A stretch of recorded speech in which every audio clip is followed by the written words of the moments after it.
¿A qué oscuridades de amor puede llegar el cariño? Tal vez esta sea una de las frases más tenebrosas y profundas de todo el relato. En él, un explorador se encuentra con una tribu de pigmeos y entre ellos ve a la que es la mujer más pequeña del mundo, que no supera los 45 centímetros de altura y además está embarazada. Bajo el nombre de Pequeña Flor, nombre que él le pone, le toma una fotografía y la publican en prácticamente todos los periódicos del país. Y es la figura de esta mujer pequeña la que despierta en todos los demás personajes un montón de emociones contradictorias como fascinación, ansiedad, ternura, tristeza, caridad y así. Pero la pregunta real aquí es, ¿qué es lo que siente ella cuando ve a este explorador? La mujer más pequeña del mundo es un cuento de Clarice Lispector que nos invita a reflexionar sobre cómo percibimos lo desconocido y cómo es que nos relacionamos con lo que consideramos es diferente. En Knockout Somos Cuentos te invitamos a leerlo. De seguro que este cuento te dejará knockout. Segunda temporada, capítulo 9. La mujer más pequeña del mundo, de Clarice Lispector. Comentan en la mesa Yuri Mancini, Marcia Enríquez, Laura Nardequia y Sofía Rodríguez. Hola, ¿cómo están? Noveno capítulo de la segunda temporada de Knockout, y no queríamos que se nos fuera la temporada de las manos sin antes traer a la mesa a una autora que es lectura obligatoria de cualquier época. Hoy revisaremos el cuento La mujer más pequeña del mundo, de la reconocida escritora, periodista y traductora Clarice Lispector. Sabemos que a muchos nos pasa de conocer escritores más que nada por el nombre, y muy probablemente sea el caso cuando uno escucha nombrar a Clarice Lispector. Pero, ¿quién es esta escritora y por qué es tan importante leer de su autoría? Justamente la semana pasada tuvimos una nueva conmemoración del 8M, Día Internacional de la Mujer, y es por esto que surge en la mesa la sugerencia de leer a esta autora tan relevante en el movimiento feminista latinoamericano desde sus bases literarias. Es comparada con Virginia Woolf o James Joyce. Clarice Lispector es una de las creadoras más importantes del siglo XX que renovó la literatura brasileña, abriendo una línea de indagación filosófica e incluso podríamos decir metalingüística en sus escritos, donde la palabra se descubre a medida que se plasma en el papel. Convengamos que leer a Lispector no es una tarea sencilla, pero justamente eso la hace destacar como una escritora única, con un sello propio. Este empoderamiento de una mujer libre y enigmática que se resistió a lo convencional a pesar de la época en la que vivió. No escribo para agradar a nadie. Eso es lo que solía repetir cuando los medios le recriminaban que muchas veces no se entendía lo que quería decir en sus obras, sin miedo al que dirán o incluso al rechazo de sus escritos. Nacida en Ucrania en 1920, Clarice Lispector llegó a Brasil a los 2 años apenas cumplidos, después de que su familia huyera de la persecución de los judíos luego de la Revolución Rusa de 1917. Estudió Derecho en la Facultad Nacional en Brasil y se casó con un diplomático brasileño, relación que la llevó a vivir fuera del país y distanciarse un poco de su trabajo de escritora entre los años 1944 y 1959. Luego de eso se separó y regresó a Brasil, donde viviría hasta su muerte en el año 1977, justo un día antes de cumplir sus 57 años. Vale decir también que murió por un cáncer de ovario. El libro Lazos de Familia, publicado en el año 60, viene a marcar su retorno a Brasil, pero sobre todo su vuelta al trabajo, a las letras. Es donde dentro de este libro encontramos el relato que analizaremos hoy con las demás panelistas. Las narraciones que encontramos en esta antología nos presentan lo más característico de la literatura que trabaja Lispector. Son relatos en su mayoría de difícil clasificación que carecen de la claridad del discurso rotundo, siendo más bien disruptivos para la época o incluso para cualquier época. donde se presenta una realidad movediza con argumentos y temáticas que se quiebran en medio del relato a favor de lo sensorial y de lo poético. Se dice mucho que la genialidad en los escritos de Clarice Lispector es que busca dar forma, imagen y nombre a eso que no tiene nombre, en narraciones que para el lector se vuelven un poco abstractas, pero que brotan de lo cotidiano, mostrándonos personajes comunes, especialmente mujeres en su condición en aquella época. Una escritora que ha sido traducida a más de 30 idiomas, capaz de empezar un libro con una coma y terminarlo con 2 puntos, en una narrativa tan única que se autorrefiere a su estilo literario como un no estilo. Es imposible no traer la colación para presentarles a nuestros auditores un cuento que tal vez no habían leído antes. Y así entonces quiero darle la bienvenida a las panelistas y que me cuenten por favor qué les pareció La mujer más pequeña del mundo. Sofi, me encantó la presentación que hiciste, en particular ese libro no lo he leído, este que dices en que empieza el libro con una coma y lo termina con 2 puntos. Como quiera que sea, creo que está dicho, lo dijiste tú, la primera dificultad con que uno se encuentra al leer a Clarice Lispector, que es la comprensión del texto que estás leyendo. Y yo antes que eso debo decir que este cuento en particular a mí me gustó mucho. Me gusta la historia, aunque uno no sepa muy bien para dónde va. Y me gustan mucho los comentarios que hace el narrador, ella como narrador, digo, ¿ya?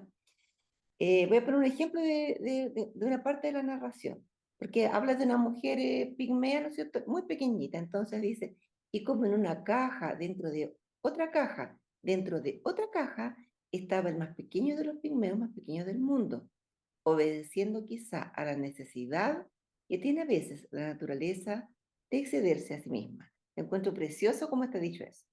Así que en realidad el texto a mí me entretuvo, me mantuvo muy atrapada, ¿ya? Y lo leí con curiosidad. Y de repente me di cuenta que el cuento se había terminado y que yo en realidad no había sabido de qué se trataba. Y no es la primera vez que me pasa con Clarice Lispector, así que esa introducción que tú hiciste respecto de que a ella no le importaba tanto que se entendiera o que entendieran los demás, parece una cosa muy clara dentro de su narrativa. Así es que me hace sentir menos incómoda en no haber entendido a la primera y el haber tenido que buscarle un sentido con una segunda o tercera vuelta, ¿ya? Debo decir que ella igual me mantiene constante el interés como lectora cada vez que la leo, ¿ya? Y me hace disfrutar el proceso de lectura, ¿ya? Y aunque el relato sea coherente, porque es todo consistente dentro de la historia, pero uno no sabe bien para dónde va, ni siquiera al momento en que llega al final, ni siquiera con la última frase, ¿ya? Y entonces me quedo preguntando, ¿qué quiso decir? ¿Qué quiso decir? Y ahí lo que me pasa es que veo una necesidad en nosotros en encontrarle significado a las cosas. En poesía podemos prescindir del significado, pero en la narrativa la significación de lo que está contando, los simbolismos, ese tipo de cosas, se vuelven más trascendentes. Entonces, veo nuestra necesidad, así como en general, de interpretar, de darle sentido a lo que leemos o a lo que vemos. Por ejemplo, le damos forma a una nube. Yo veo un perro, un gato, un dragón, ¿ya? Le damos forma a una mancha en la pared. Eso parece una cara, por ejemplo. Eso es típico, ¿ya? Y a mi juicio, esa necesidad de darle forma a las cosas tiene que ver con la necesidad de que todo tenga sentido, ¿ya? Y incluso más, ¿ya? Por ejemplo, cuando se trata de la vida cotidiana, a veces convergen dos hechos distintos y que están relacionados de una manera totalmente casi absurda. Uno dice, ¿cómo es posible que haya pasado esto cuando justo pasó esto otro? Entonces, en ese tipo de situaciones, nos resistimos a creer que haya sido de casualidad y pensamos las cosas pasan por algo. Y entonces, en este caso, con la literatura de Clarice Lispector, me pasa algo parecido en términos de, no puede ser que ella haya escrito esto solo para escribirlo, solo para contar una historia, ¿ya? Creo que soy una lectora más que asumo esto como que ella quiso decir algo y tiendo a pensar que si acaso ella hubiera dicho, no, si yo lo escribí por escribirlo nomás, eh, voy a creer o voy a tratar de creer que las ideas salieron de su inconsciente, ¿ya? Y creo que esto también tiene que ver con la mirada jerárquica que damos a la gente intelectual, a los escritores, por ejemplo. Es decir, ella es una mujer brillante o era una mujer brillante, así es que no pudo haber escrito esto porque sí, tiene que tener sentido. Y eso es lo primero que pasó después de la lectura inmediata del cuento y incluso la de la segunda o tercera lectura, ¿ya? Y lo segundo es que ya entrando en la historia misma que se cuenta, es que a mí me pareció que tiene mucho que ver con los sentimientos, ¿ya? Y en preguntarnos qué amamos cuando amamos a otra persona, ¿ya? Y esto lo asocio a la relación que entabla esta mujer más pequeña del mundo con el explorador, ¿ya? Por ejemplo, textualmente dice, podría decirse, respecto de la pequeñita, de Pequeña Flor, que es la mujer más pequeña del mundo, podría decirse incluso su profundo amor, ya que a falta de otros recursos estaba reducida a la profundidad. O sea, ella no tiene otra forma de sentir aparte de que sea un amor profundo. Y eso me resultó muy atractivo, ¿ya? Y en realidad, tras una y otra lectura, creo que desde la primera vez, aunque la primera vez me preguntaba más que nada, ¿de qué se trata? Esto no puede ser, ¿ya? Pero después me convencí de que lo que me pasa con la historia de ellos es que pienso que ella se enamora del explorador, encuentra que el hombre es bello, porque es diferente y es bello, todo en él le parece sorprendente. Sin embargo, ella no es capaz de distinguir dónde termina el hombre, ese ser, digamos, y lo que el hombre lleva puesto. Así que, de la misma forma que siente que lo ama a él, se enamora por su anillo porque es brillante, y se enamora porque el hombre lleva botas, y las botas le parece que son parte de él. También le gusta el color amarillento de la piel del hombre, ¿ya? Y le gusta cuando se pone rosado. En definitiva, se enamora de todo lo superficial de él, porque a eso superficial es lo que ella puede acceder. Y me llama la atención eso, porque a menudo el enamoramiento entre personas parecidas, digamos, entre comillas, de la misma civilización, también es igual de inexplicable. Y si le queremos poner palabras, nos damos cuenta de que al menos al principio del enamoramiento es lo superficial de la otra persona lo que se ama, ¿ya? Y entonces al final de cuentas es como parecido, ¿ya? Y la otra parte que me costó más de aceptar o de asimilar era qué le pasa a él, qué le pasa al explorador, porque yo lo veo al final del cuento, sobre todo, muy perturbado con esto que está pasando. Entonces a mí me parece entender que él también se enamora de la pigmea, ¿ya? Y por eso se complica tanto, porque él es racional y no acepta que le esté pasando esto, él no lo acepta. Y no lo acepta porque, creo yo, más allá de las limitaciones físicas, que podría decir, no, que ella es pequeñita, no, esto no tiene sentido, pero aún así podría aceptar que está amando espiritualmente a otro ser humano, las típicas explicaciones que uno se da cuando las cosas no pueden ser, ¿ya? Pero acá yo veo que más allá de las limitaciones físicas, para él también ella es como un animal, así lo veo, ¿ya? Y me parece que a él le resulta perturbador lo que ella siente, lo que ella siente por él. Pero eso, él desde una posición superior puede aceptarlo, ¿ya?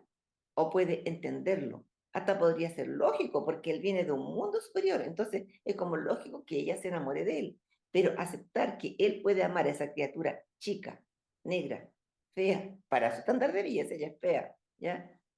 Esa criatura que ni siquiera tiene lenguaje, es algo que a mí me resulta chocante y creo que por eso lo rechaza. Y eso fue lo que me pareció el cuento y lo disfruté muchísimo. No sé qué opinas tú, Laura. A mí la verdad me pasan varias cosas, pero antes de decir lo que yo pensaba decir, quiero engancharme de lo que tú estás hablando.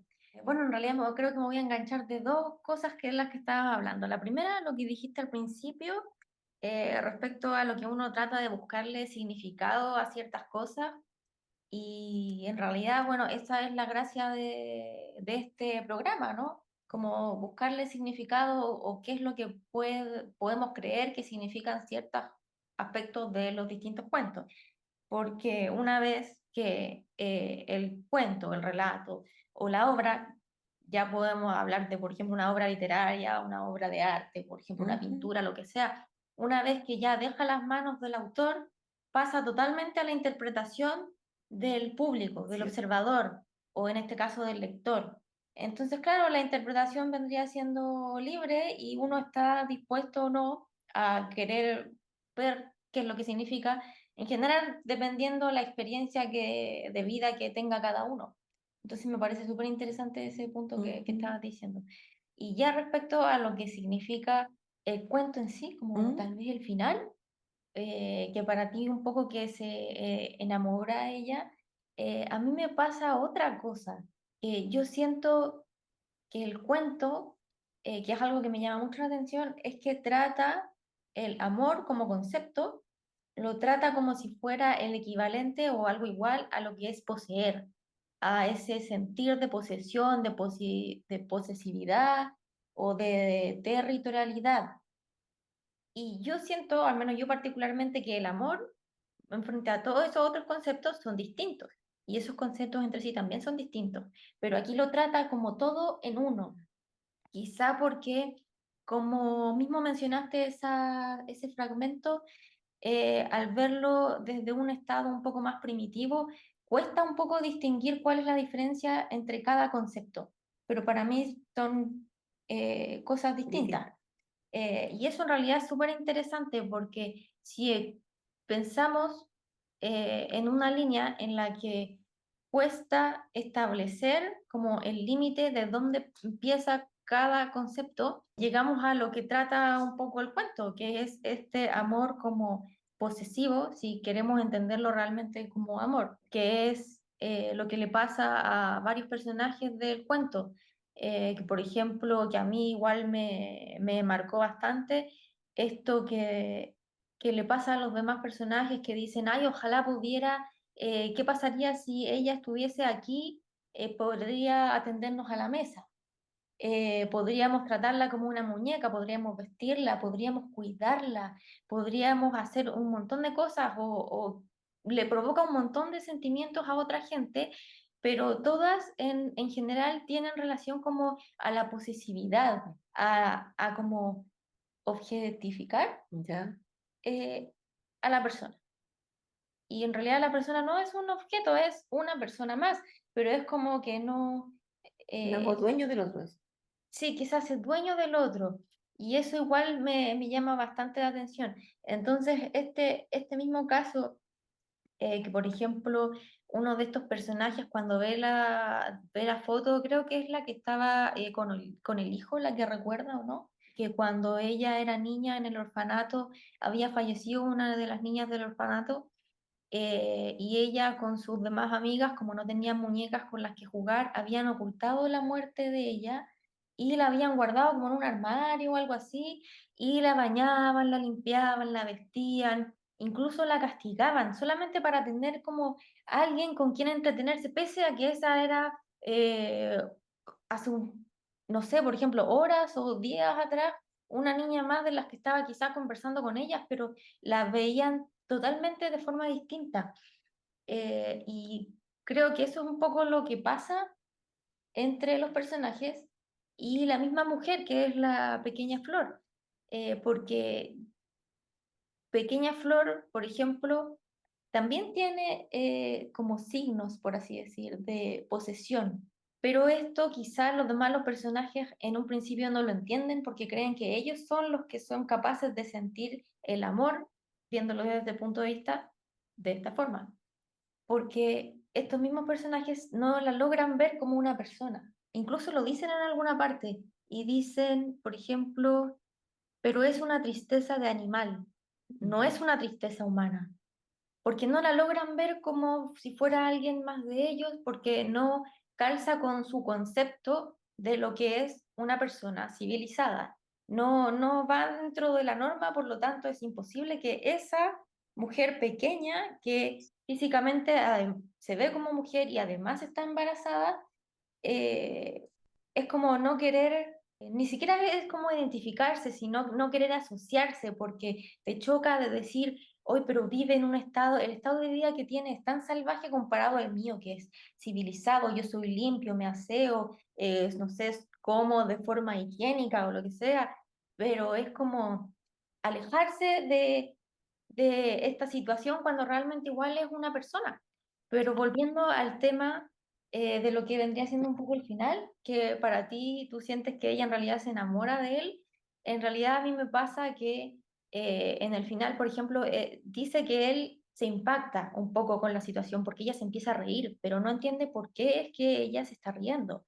Y a mí en realidad me parece que ella como también entiende lo que es la posesión, porque ella en algún momento expresa o lo dicen en realidad en el relato, que ese árbol en el que están es de ella y ese es su árbol. Entonces, claro, a ella le pasa exactamente lo mismo que lo pasa a los demás personajes con ella. Ella ve a este hombre que es muy distinto a ella, bastante más alto, blanco, por ejemplo, de tono de piel distinto, más clara, tiene ropa que es muy distinta a lo que ellos podrían haber visto alguna vez, las botas, qué sé yo, la polera o camisa o lo que sea que ella estaba vistiendo, y todo ella, eso a ella le llama mucho la atención, entonces dice, yo también quiero poseer eso. Y quizá eso es lo que a él le impacta. Y en realidad, este tema de la posesión yo creo que evidentemente nos pasa a todos, porque tal vez comparándolo con algo un poco más eh, que igual me da como un poco de cosa compararlo así, pero es lo mismo que ocurre cuando, no sé, vas al supermercado y de repente encuentras a un grupo de personas que tienen una caja, unos cachorritos, y son unos perritos súper adorables, súper tiernos, y si no son perritos, son gatos. Y tú los ves y dices, ¡ay, qué tan bonito! Y yo quiero uno, me quiero quedar uno, me puedo llevar uno? Y en vez de verlo como es un ser aparte, un ser vivo aparte, uno siempre lo está viendo como eso es mío, yo lo poseo. Y no sé, me parece bastante interesante porque, por ejemplo, yo acá tengo gatos y yo digo, son mis gatos, son como mi posesión, están bajo mi nombre, mi cuidado, y yo los quiero, yo a esos gatos los amo. Entonces, claro, ahí vemos lo que vendría siendo la posesión enfrente a lo que es el amor. Y ahí están como entrecruzados y me parece bastante interesante verlo de esta forma. Eh, y antes de terminar lo que pensaba decir, sí, era que una de las cosas que me marcó un poco de que esta foto vaya a dar a los periódicos y la demás gente lo viera, es que me recordó un poco a lo que pasó acá con que se llevaron indígenas y los expusieron en un zoológico A humano. los cerdos. Sí, ujú, a los Selknam, exactamente. Claro, lo de la foto es una forma mucho más pasiva, pero en el fondo sí la gente reaccionó como si fuese una especie de atracción como poco menos que turística, de, oh, pero mira tú qué interesante. Y todos tuvieron reacciones bastante como, no sé si exageradas, pero sí que les hizo sentir algo verla porque era algo que para ellos era totalmente anormal. Eh, y que probablemente eso mismo fue lo que les pasó cuando vinieron los colonizadores acá y se llevaron a los indígenas a exponerlos para allá lejos, donde solamente los llevaron a morir solamente porque se les hizo extraña su forma de vida. Y eso en realidad. Esos serían como los puntos que yo siento que son destacables o que al menos a mí me llaman la atención. No sé a ti, Yuri, ¿qué opinas al respecto? O sea, partiendo por que es genial esto, porque siento que compartimos varios puntos, pero de lo que ustedes han expuesto, según lo que ustedes interpretaron, en realidad hay cosas con las que yo tomé otra vía, otra interpretación. Yo quiero partir por decirles que coincido con, bueno, la Sofía explicó que esta era una mujer que era compleja su, su forma de escribir, como sin estilo definido, y Marcia también hizo referencia a lo mismo, y yo caigo en el mismo, en la misma idea, en que es un cuento algo complejo, ¿ya? Siento que es como un relato que está lleno de simbolismo, ya que no es que esté contando una historia y que en esa historia transcurra y pasen cosas, sino que más bien te muestran algo que en mi caso, para seguirle como el hilo, fui intentando situarlo en un espacio-tiempo, ¿ya? Donde me generara conexión con lo que estaba leyendo para darle un contexto. porque de primera así como eh, eh, sentí que era importante acordarse de que esto era en África, por ejemplo, ya luego, no, en el Congo, era más allá porque se habían ido corriendo, ¿cierto? Se habían ido desplazando, después cuando uno lo va leyendo se va dando cuenta, o sea, te dan todo ese escenario. Y luego aparece este personaje que es el explorador o el investigador, y que hizo que a mí más que aquí yo dije, me estoy enfrentando como a algo más científico, unas cosas así que narrativo, así como me van a mostrar algo más. Y aquí aparece también el, entre comillas, el objeto a estudiar, ¿ya? Porque me refiero que mi primera impresión fue estar leyendo algún tipo de ensayo, como les decía, o de documental, un informe, y bueno, y en ese sentido como que sigue la ley del método científico, donde la observación es lo que desarrolla desde la perspectiva como más objetiva posible, aun y cuando tanto el sujeto que observa como el objeto de investigación sea en este caso un sujeto, una persona, ¿ya? Pero trata de objetivarse. Entonces yo dije, uy, ¿para dónde va esto? Aparece esta mujer, po, de raza negra, con varias características físicas distintivas, pequeñísima, extraña y a la vez desafiante para el mundo científico, siguiendo ese hilo. Sin embargo, creo que un punto importante es que estaba embarazada, ¿ya? Y ese hecho de que ella esté embarazada hace como que a mí por lo menos me despierta la idea de poderla como una mujer de verdad. Y no como un insecto, como un bicho, como un muñeco, ni nada por el estilo. Y me llevaría a aproximarme como también dijo Laura, por eso te digo que coincidimos en varias cosas. Fue lo primero que pensé y recordé el caso de los Selknam, que fueron llevados desde la Patagonia a Europa como objeto de investigación y que más bien fue de exposición, ¿ya? Y o sea, todavía nos marca, ¿verdad? Entonces, fue como que lo que se me vino a la cabeza, ¿ya? En este caso, la mujer tiene una pareja, dice, y tiene una vida peculiar, y tiene sensaciones y sentimientos, y deberían ser compartidos por los demás seres humanos, porque esto debería decir que la hace humana y mirarla con otra perspectiva. Y aquí viene la parte en que este descubrimiento que hace el explorador empieza a ser conocido de manera pública a través de los diarios, ¿cierto? Y va generando diversas reacciones en las personas que llegan a conocer el caso a través de la prensa, en este caso. Y aquí para mí hay un quiebre, así como que viene lo interesante para mi gusto, ¿ya?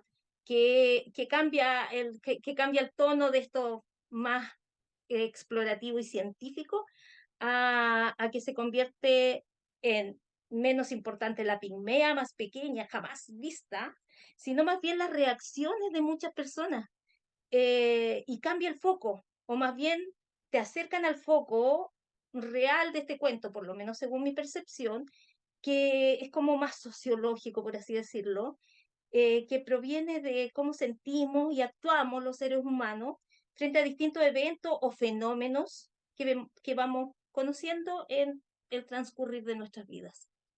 Nos encontramos con una diversidad de reacciones que van apareciendo en los personajes, como decía Laura, que son lectores de la novedad o el descubrimiento de este explorador, que se presentan a través de una foto en un diario, ¿ya?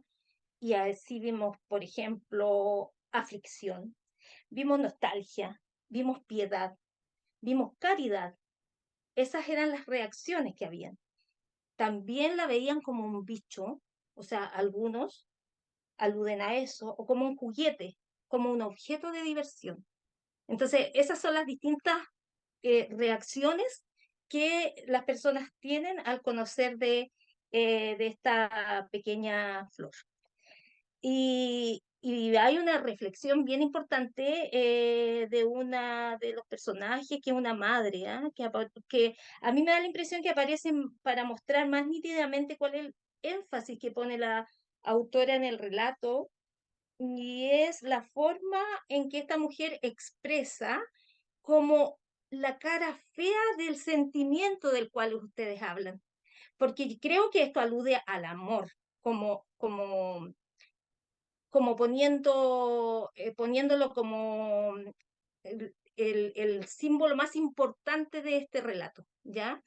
Y en este caso de esta mujer que tiene un hijo, pone en cuestionamiento la real naturaleza de este amor, ya hablando de, por ejemplo, comillas, porque esto sale de frases del relato, la cruel necesidad de amar, ya dice, la malignidad en el deseo de ser felices, llegar a matar por amor y las atrocidades en nombre del amor, que son las características, como según ella lo plantea, de ser aptos para la vida. Es la madre, como decía, de un niño pequeño que solo ve en esta pequeña mujer todo lo que ella no quiere ser, buscando la forma de distanciarse lo más posible de aquel descubrimiento a través del lado, como lo dice ahí mismo, el lado cortés de la belleza, ¿ya? Y en esta parte del relato se ve que ella representa más al fenómeno que a la pigmea misma, es decir, las reacciones de las personas, las reflexiones de las personas son el verdadero fenómeno a estudiar, más que Pequeña Flor. Eso es lo que yo advertí. Y este foco real que desde ahí para adelante es el amor, con mayúsculas, que, bueno, según mi percepción es como más que un simple sentimiento, yo lo veo como la energía creadora más bien, que llevamos todos dentro y que expresamos de maneras extrañas y que van chocando con otros sentimientos más básicos, incluso haciendo como una especie de objetivación, como decía la Laura, de esta energía, asociándola a cosas, a objetos, a algo tangible y a la posesión, a la posesión del otro, solo en nombre del amor. Eso te lleva a pensar cómo ama el ser humano. ¿Será este sentimiento solo una forma de egoísmo para satisfacer la necesidad de ser feliz, de lo que también se habla en el relato? Y bueno, luego te encuentras con esta mujer pequeñísima, según yo lo veo distinto a lo que lo ven, a lo que ustedes dicen. Yo la vi como sin contaminación social, ¿ya? Que pronto va a ser madre, que no se cuestiona nada, que es pura, que es ingenua, como un niño pequeño, que ríe y es feliz, no duda en ser feliz, porque existe y ama desde esa energía natural sin vicios. Y es feliz porque, como en toda su ignorancia, comillas, conoce el objetivo secreto de toda una vida, que, como bien dice el relato, es no ser devorado. Entonces, como en esa parte final, que es la pareciera la más compleja de entender, o de interpretar, tenemos interpretaciones distintas, pero hay muchos elementos en los que coincidimos. A mí me parece un texto bastante interesante, bastante fuerte, que nos lleva a reflexionar sobre bastante más que lo que el descubrimiento que puede hacer un explorador en este caso, ¿ya? Sino que empezar a conocernos a nosotros mismos como seres humanos. Qué buen ejemplo este cuento para dar a entender la finalidad de este programa, donde una misma lectura nos lleva a diferentes interpretaciones al final, porque debo decir que a pesar de lo interesante que leyeron ustedes del amor, como lo comentan, yo rescaté más la parte colonizadora de la temática, la visibilidad racial y de género, porque a pesar de todo, recordemos que el personaje principal que le da el nombre al texto es mujer. Gracias a todos por sus comentarios. Otra vez despedimos un capítulo lleno de una óptica narrativa diferente al momento de leer. Así también queremos escuchar de ustedes qué les pareció este cuento. ¿Les fue difícil leer a esta autora? Esperamos sus comentarios y nos vemos de nuevo en un próximo capítulo aquí en Knockout. Somos cuentos contando cuentos. Te invitamos a leer este cuento y contarnos tu interpretación en los comentarios. Para más contenido de este y otros autores, síguenos en nuestras redes sociales, Instagram, YouTube, Spotify o TikTok. Knockout. Somos cuentos contando cuentos.